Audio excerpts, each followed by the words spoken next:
Are you experiencing unpleasant sewer odors in your home? Worried about the potential dangers of toxic sewer gases? We've got you covered.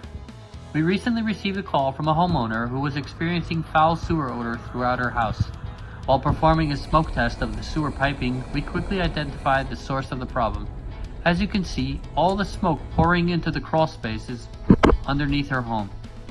We discovered a cracked cast iron sewer pipe with a large hole in it, inside the bathroom wall.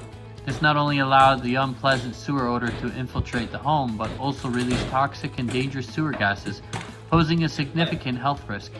The sewer odor has been resolved, and most importantly, the elimination of the hazardous sewer gases. So if you're in Miami and dealing with sewer odor issues, don't ignore the warning signs. Trust our expert team to perform a thorough smoke test and identify any hidden problems within your sewer piping. If this video was helpful for you, hop over to calloasis.com or call us at 305-783-2222. See the website links in the description below. Like and subscribe to our YouTube channel and social media sites for tips and tricks to fix your plumbing systems in your home today.